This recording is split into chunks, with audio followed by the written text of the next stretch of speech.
Card নিয়ে একটি গুরুত্বপূর্ণ তথ্য আপনাদের জানিয়ে রাখি। স্ক্রিনের মধ্যে দেখতে পাচ্ছেন আমি ই শ্রম কার্ডের ওয়েবসাইটটি খুলে রেখে দিয়েছি। এই ই শ্রম কার্ড আপনারা অনেকেই করে আছেন। রেজিস্টার অন ই শ্রম কার্ড থেকে আপনি রেজিস্টার করে নিতে পারেন সম্পূর্ণ ফ্রিতে, টোটালি ফ্রি। এখানে লেখাই আছে সাইটে। আর যদি আপনার পুরোনো করা হয়ে থাকে আপডেট করতে চান তো আপডেট করে নিতে পারেন। এই ই শ্রম সাইটে একটি ভ্রান্ত ধারণা আছে, যেটি হলো 3000 টাকা করে পার মান্থ পেনশন পাওয়া যাবে। তো দেখুন, এখানে কমপ্লিটলি দেয়া আছে যে 3000 টাকা করে পার মান্থ পেনশন পেতে হলে আপনাকে রেজিস্টার অন মনধন এই সাইটে গিয়ে আপনাকে রেজিস্টার করতে হবে স্কিমের আন্ডারে, তবেই আপনি এই রেজিস্ট্রেশনের বেনিফিটটা পাবেন। শুধুমাত্র ই শ্রম কার্ডটি করে রেখে দিলে আপনি কিছুই করতে পারবেন না। তো এটি দেখানোর জন্যই আমার এই ভিডিওটি তৈরি করা। প্রথমে দেখে নেওয়া যায়, যদি এই রেজিস্টার অন ই শ্রমে রেজিস্টার করতে যান তো কী করতে হবে। আপনার আধার কার্ড দিয়ে সেলফ রেজিস্ট্রেশন করে নিতে পারেন, মোবাইল নাম্বার, এটিএম কার্ড দিয়ে, অথবা ডিজিটাল সেবা আমার সেন্টারে এসেও করে নিতে পারেন সম্পূর্ণ বিনামূল্যে। দ্বিতীয়ত, ই শ্রম কার্ডটি হয়ে যাওয়ার পর আপনাকে মনধন যোজনাতে রেজিস্টার হতে হবে। মনধন যোজনাতে রেজিস্টার হতে হলে আপনি যদি এখানে ক্লিক করেন তো মনধন যোজনাতে রেজিস্টার করতে হলে আপনার এই ই শ্রম কার্ডটি কাজে লাগবে।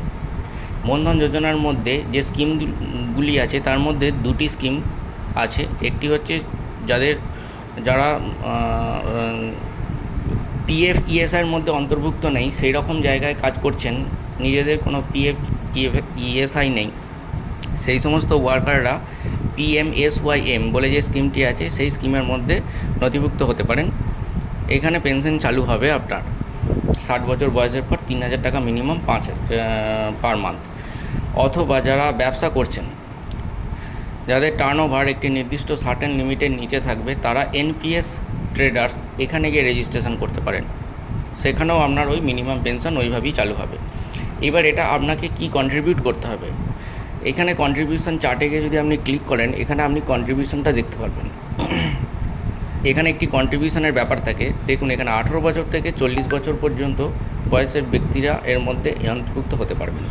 যেখানে আপনাকে মেম্বার্স কন্ট্রিবিউশন যদি 18 বছর বয়স হয় তাহলে আপনাকে 50 টাকা দিতে হবে। সেন্ট্রাল গভর্নমেন্ট থেকে 55 টাকা দিতে হবে আপনাকে। সেন্ট্রাল গভর্নমেন্ট থেকেও 55 টাকা দিয়ে 110 টাকা 60 বছর অবধি এই কন্ট্রিবিউশনটা চলতে থাকবে পার মান্থ। ঠিক তেমনি 40 বছর যদি কারোর বয়স হয়ে থাকে আপনাকে 200 টাকা দিতে হবে। সেন্ট্রাল গভর্নমেন্ট থেকে 200 টাকা দেবে, মোট 400 টাকা আপনার এই অ্যাকাউন্টে জমা হবে এবং 60 বছর বয়স থেকে 3000 টাকা পার মান্থ পেনশন শুরু হবে। এর ভেতরের বয়সগুলো আপনারা ইন্টারনেট থেকে নিজেই সার্চ করে দেখে নিতে পারেন। এবার এই দুটো স্কিমের মধ্যে যে কোনো একটি স্কিমেতে আপনাকে নাম নথিভুক্ত করাতে হবে, তো আপনার ওই কন্ট্রিবিউশনটি চালু হবে। এবার এর মধ্যে এখানে ফ্যাক্টসের মধ্যে, এবার আপনি যদি এই স্কিম থেকে বেরিয়ে আসতে চান, কী করলে বেরিয়ে আসবেন সেটা এই ফ্যাক্টসের মধ্যে দেওয়া আছে, আপনি এখান থেকে দেখতে পারবেন। এবার এই রেজিস্ট্রেশনটা করবেন কীভাবে, রেজিস্ট্রেশনটা নিজেও করতে পারেন বা আমার সেন্টারে এসেও রেজিস্ট্রেশন করে নিতে পারেন। অবশ্যই আপনাকে এই কন্ট্রিবিউশন চার্ট থেকে কন্ট্রিবিউট করতে হবে, আদারওয়াইজ আপনার যে এই 3000 টাকার পার মান্থ পেনশন পাবেন এটা চালু হবে না। শুধু ই শ্রম কার্ডটি করে রেখে দিলে কোনো কাজ নেই।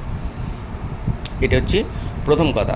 দ্বিতীয়ত, কেউ যদি আপনি এনপিএস করে থাকেন, রেগুলার যে এনপিএস আমরা করি আমাদের নিজেদের জন্য, এই রেগুলার এনপিএস করে থাকলে কিন্তু আপনি এই স্কিমের মধ্যে বিবেচিত হবেন না, অর্থাৎ আপনার ই শ্রম কার্ড থাকলেও এটা কোনো কাজে লাগবে না, এটা খেয়াল রাখবেন। আর পিএফইএসআই যদি আপনার নাম নথিভুক্ত থাকে তাহলেও এই স্কিম আপনার জন্য কোনো কাজে লাগবে না। Thank you very much.